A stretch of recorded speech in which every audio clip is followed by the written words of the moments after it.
Thornhill, sexuality educator.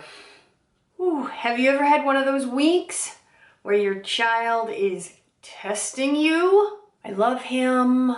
I love him. I love him. I love him. So I'm a little bit frazzled. I'm a little bit stressed, but I am gonna pull it up and I am going to do this video for y'all because I'm actually really excited to do this topic. A question I get a lot in workshops and when I give talks is, what's the appropriate age to explain to kids where babies come from, and how do you explain it? Conception, or where babies come from, or how babies made, is actually a pretty complex subject when you really get into it. You know, it involves anatomy and it involves biology. So it's one of those subjects that I actually think is good to talk to kids about several times throughout their childhood and even their adolescence. As for when to have that first, where do babies come from talk, I mean, it depends a little bit on where your kid is developmentally and in terms of maturity, but generally speaking, I think that preschool age, so around, 3, 4, is appropriate for a lot of children. For a lot of you, this will be one of your first sex talks with your kid, so my general advice is to keep it specific and keep it accurate. So you want to use the correct names for body parts, genitals, etc. My other piece of advice is that if you're having this conversation with a very young child, instead of trying to explain conception in general, try to make it specific to them and the story of their creation, how they came to be, how they came into the world, and how they became part of your family. I'm going to give you a few examples of what this might sound like. If you're talking to your biological child who was conceived through penis and vagina sex, then your explanation might sound a little something like this. Did you know that some bodies, like mine, can make eggs? Now, my eggs don't look anything like a chicken egg. It's a teeny tiny ball, and it's in my uterus. And then you can point to sort of the general vicinity of your uterus. Your dad's body makes seeds. Now, they don't look like plant seeds. They're much, much, much, much smaller, and they actually have little tails so that they can swim. And they live inside daddy's testicles. When we made you, daddy's penis was inside my vagina. And the little seeds started swimming up from his testicles into his penis, and then they came out of his penis into my vagina. Then they kept swimming and swimming right up into my uterus until they found my eggs. And one of those sperm swam right into my eggs, and that's how you started. At first, you were teeny tiny. You were so teeny tiny that I couldn't feel you at all, even though you were inside of my uterus. But my uterus kept you warm and safe, and little by little, you started to grow and grow. And soon, when I looked down, I could see that there was a bump growing here. And then this is where you can point to the bump area again. I could feel you moving around and getting bigger and bigger. And eventually you were so big that you were ready to live outside of my body, and you came out through my vagina. Now, if you had a cesarean section, then you can say, I went to the hospital and the doctor took you out of my uterus. And that's when I got to see you for the first time, and I knew that I loved you so much. If your child's adopted, you can still use that basic conception story, but you'd want to alter a couple of the details. So for example, you might start off by saying something like, we're your parents, but did you know you also have a birth mother and a birth father, and they're the ones who made you? If we adopted our children, it's important to tell their story in a way that reassures them that they weren't placed for adoption because there is something wrong with them or because their biological parents didn't love them.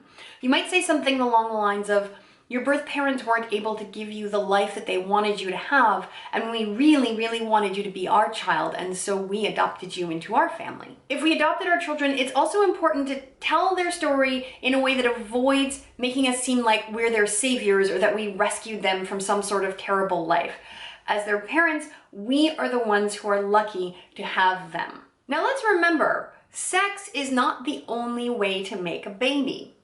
If your child was conceived through in vitro, then you might tell them a story that goes something like this. So we'll start off the same way. Did you know that some bodies like mine can make eggs? Now, it's not an egg like a chicken's egg. It's a teeny tiny ball, and it's inside my uterus. And then again, you can point to the uterus. I have a uterus with eggs. Mommy also has a uterus with eggs. But to make a baby, you also need a special teeny tiny type of seed. Now, it's not like the seed of a plant. It's a special seed, it's super small, and it has a tail and it can swim. Those seeds only live in the testicles. Mommy and I don't have testicles, and so we needed seeds from someone whose body does have testicles. So if your sperm donor is someone that you know and someone who's in your child's life, then you can say, so-and-so gave us some of their seeds. If you used an anonymous sperm donor, then you might say something like, Mommy and I went to a special place where people with testicles can give their seeds to people like Mommy and I who want to make a baby. And then we went to a special doctor who took eggs out of my uterus and the special seed, and he mixed them together in a special little dish. And that's when you started to grow. Then they took you and they put you inside Mommy's uterus, where she kept you safe and warm as you started to grow and develop and get bigger and bigger. And then one day you were ready to be born and you came out of Mommy's vagina, or the doctor took you out of Mommy's uterus. And that's how you came to be born and came to be part of our family. Some of us have our children via surrogacy. So for this story, pretend that I am a dad.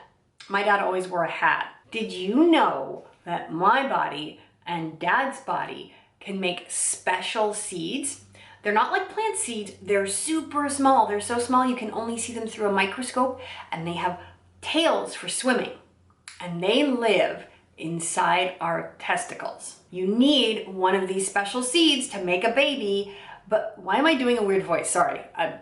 You also need a special kind of egg. Now, it's not like a chicken egg. It's a super small ball, and it lives inside a part of the body called uterus.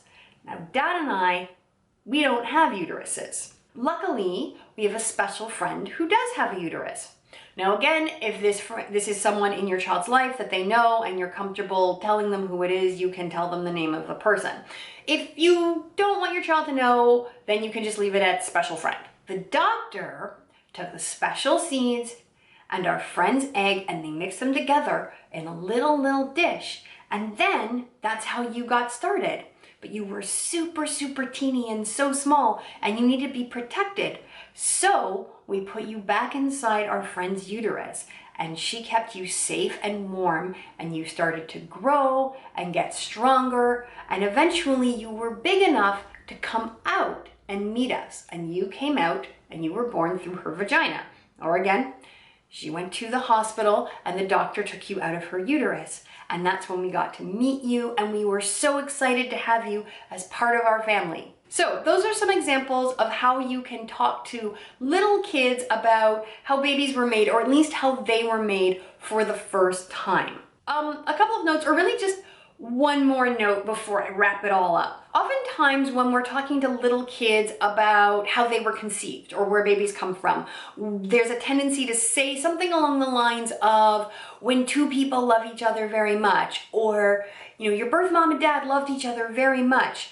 And that's fine, I think, if that is in fact the case. If your child is a child that you know was conceived in a loving situation, I think that's a wonderful detail to include in their story. If your child wasn't conceived in a loving situation, it's important not to lie to them and tell them that that's what happened, but you also don't have to reveal the details of why it may have been a difficult situation, because they're just too young to handle or process that type of information. That's it. I have a new sex ed video out every week, so be sure to hit the subscribe button so you don't miss any content. I hope you have a great day, and I will see you soon. Bye.